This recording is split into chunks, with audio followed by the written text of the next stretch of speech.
आए दिन हरियाणा में जिस प्रकार से युवाओं के भविष्य को अधर में छोड़ा जा रहा है, जिस प्रकार से हरियाणा के युवक और युवतियों के भविष्य को बीच चौराहे बुलडोजर से रौंदा जा रहा है, उसके लिए अब जिम्मेवारी तय करने का समय आ गया है। ऐसा लगता है कि एचपीएससी और एचएसएससी हरियाणा के युवाओं का रिजेक्शन कमीशन है, सिलेक्शन कमीशन नहीं। क्योंकि भाजपा की सरकार को, श्रीमान नायब सैनी को हरियाणा के युवाओं के अंदर कोई गुण, कोई शिक्षा, कोई हुनर, कोई काबिलियत नजर ही नहीं आती। 10-10 साल भर्तियां चलती हैं और उसके बाद हरियाणा के किसी युवा को भर्ती के योग्य ही नहीं माना जाता। जो कल रिजल्ट आया है पीजीटी कंप्यूटर साइंस का, उसने तो पूरे हरियाणा के बच्चे बच्चे को चौंका दिया। 2019 में यह इश्तहार निकाला, फिर इसे री इश्तहार निकाला, 2026 में भर्ती हुई। 1171 पीजीटी कंप्यूटर साइंस की पोस्ट हैं। 5100 उम्मीदवारों ने अप्लाई किया और 1171 में से भर्ती कितने हुए? मात्र 39। और रिजेक्ट कितने हुए? 5061। ये मैं नहीं कह रहा, ये वो रिजल्ट है जो हरियाणा पब्लिक सर्विस कमीशन ने जारी किया है।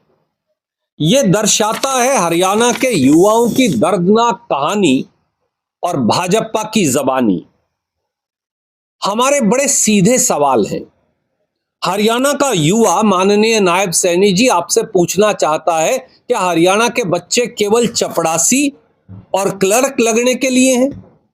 क्योंकि वो एचसीएस की भर्ती हो, असिस्टेंट प्रोफेसर की भर्ती हो, पीजीटी की भर्ती हो, वहां तो आप समझते हैं कि हरियाणा का कोई युवा योग्य ही नहीं। तो हरियाणा के युवाओं को बोल दीजिए ना बीजेपी के लोग कि भैया क्लर्क और चपड़ासी से ऊपर अप्लाई मत किया करो, क्योंकि तुम्हारे लिए हरियाणा में कोई जगह नहीं बची।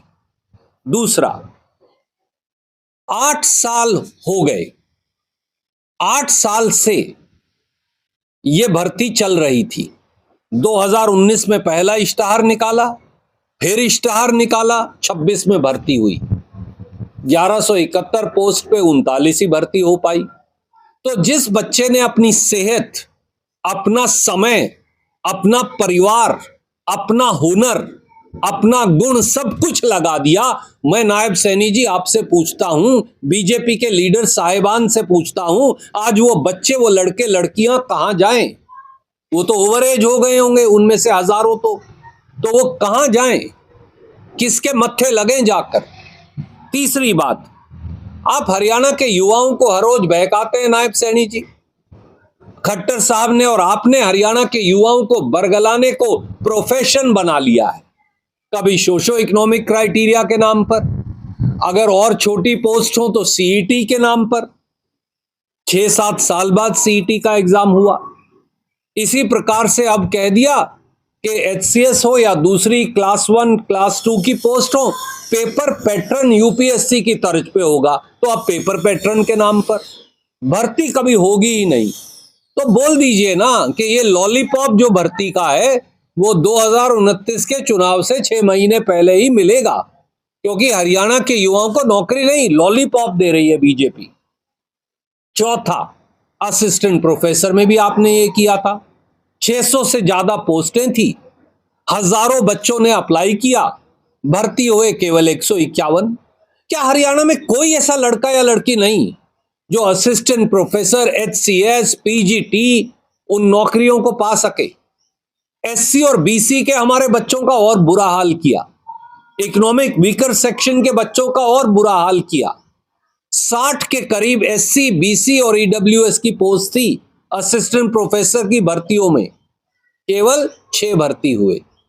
तो हरियाणा में दलित का बच्चा, हरियाणा में किसी प्रजापत या जांगड़ा समाज का बच्चा, कंबोज और कश्यप का बच्चा, हरियाणा में गरीब सामान्य वर्ग का ब्राह्मण, राजपूत या किसी और बिरादरी से आने वाला बच्चा अगर लिखित परीक्षा पास करता है तो भी उसको इंटरव्यू में नायब सैनी जी खारिज कर देंगे, क्योंकि आपका ये एससी बीसी और जनरल कैटेगरी विरोधी रवैया है। और पांचवा और सीधा सवाल, आजकल मोदी जी का स्टाइल अपनाने की बहुत कोशिशें हो रही हैं नायब सैनी जी द्वारा। अब परीक्षा पे चर्चा करेंगे मुख्यमंत्री, आज कैथल में कर रहे हैं। भैया परीक्षा पे तो चर्चा कर रहे हो, पर नौकरी तो कोई नहीं दे रहे।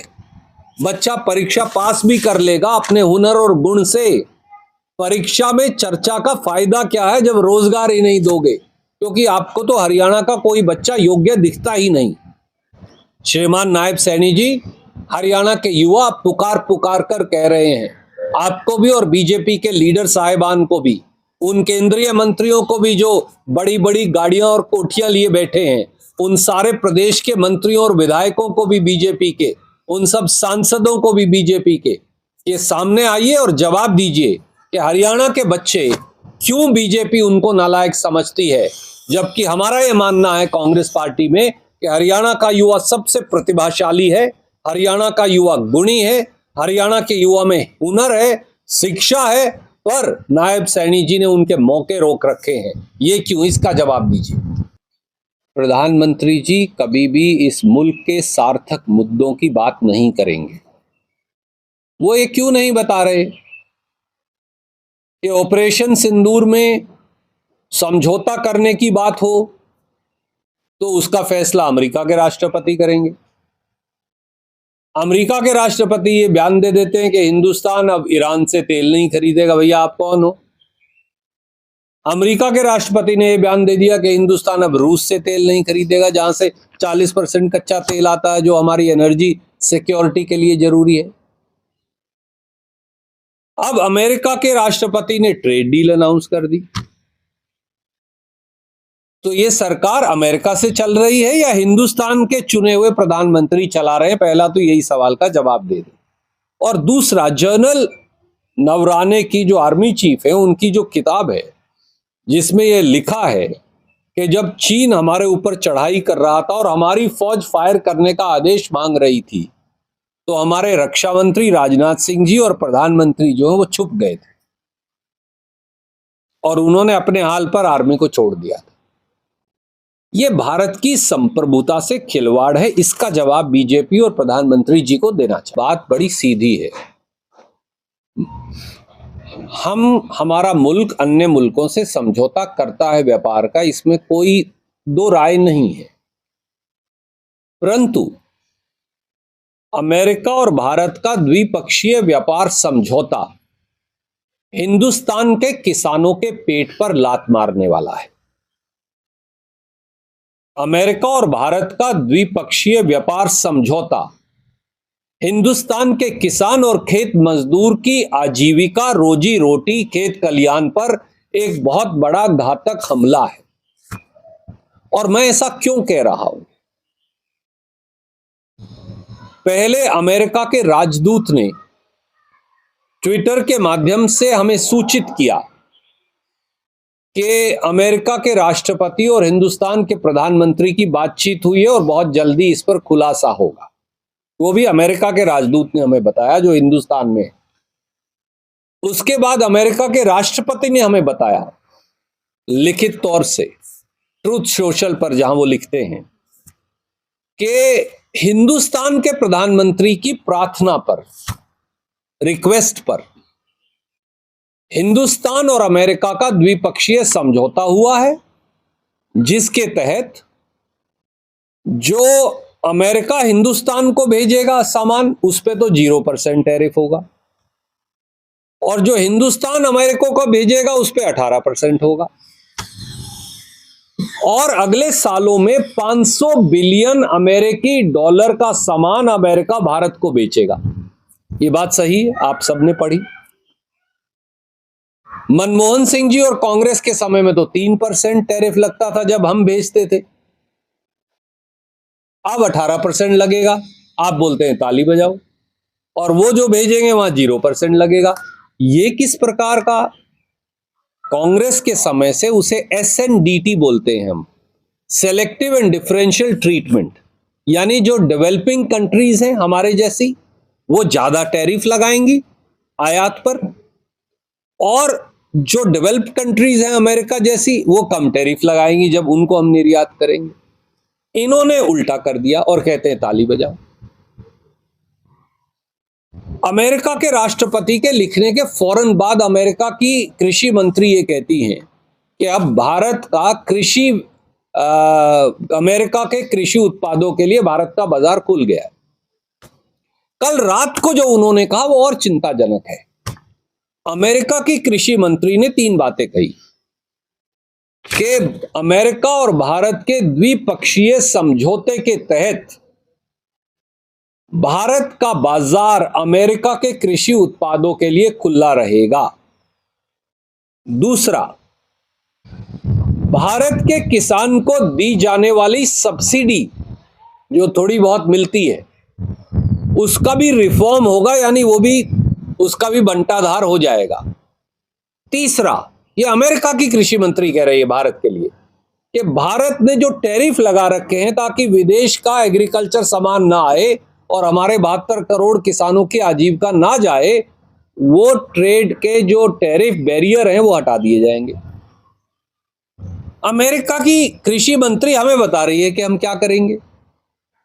हमारे विदेश मंत्री से जब ये सवाल किया गया वो बोलते हैं भैया मुझे तो पता नहीं है कुछ भी, आप पीयूष गोयल से पूछो, वो कॉमर्स मिनिस्टर हैं, वाणिज्य मंत्री हैं। पीयूष गोयल से हमने पूछा, जब वो राज्यसभा में आए उन्होंने कहा बस मैं तो ये 8 लाइन की स्टेटमेंट पढ़ सकता हूं, सवाल कोई जवाब नहीं दूंगा। तो ये हो क्या रहा है? वो ये कह रहे हैं कि वो अपना सामान खेती का हमारे यहां बेचेंगे, और अमेरिका क्या देता है हमें ये भी जान लीजिए। अमेरिका से ऑलरेडी हम कपास मंगवाते हैं, मोदी जी ने शुरुआत की है। अमेरिका हमें मक्का बेचना चाहता है, अमेरिका हमें सोयाबीन तेल बेचना चाहता है, अमेरिका हमें सेब बेचना चाहता है, अमेरिका हमें सब किस्म के फल बेचना चाहता है, अमेरिका हमें अखरोट, बादाम और पिस्ता ये बेचना चाहता है, अमेरिका में गेहूं बेचना चाहता है। भैया जब ये सब अमेरिका से आएंगे तो हमारे किसानों का क्या होगा? और आप क्यों आगे आकर नहीं कह रहे कि अमेरिका की कृषि मंत्री झूठ बोल रही है? मैं आज आपके चैनल्स पर यह कहता हूं, चुनौती देता हूं प्रधानमंत्री जी को भी और देश के वाणिज्य मंत्री को भी। आप बोलिए ना कि कृषि मंत्री झूठ बोल रही है। वो कहे जा रहे हैं, आप कह रहे हैं अभी फैसला ही नहीं हुआ। अमेरिका का जो ट्रेड रिप्रेजेंटेटिव है जेमिसन ग्रियर, वो ये कहता है कि सब समझौता हो गया, हमें तो सब मालूम है क्या क्या उसका विवरण है, कौन सी शर्तें हैं। हमारे वाणिज्य मंत्री कहते हैं अभी चर्चा हो रही है। तो आप बोलिए कि झूठ बोल रहे हैं। इसलिए हिंदुस्तान के किसान के मन में शंका है कि उसकी रोजी रोटी को बेच दिया गया है।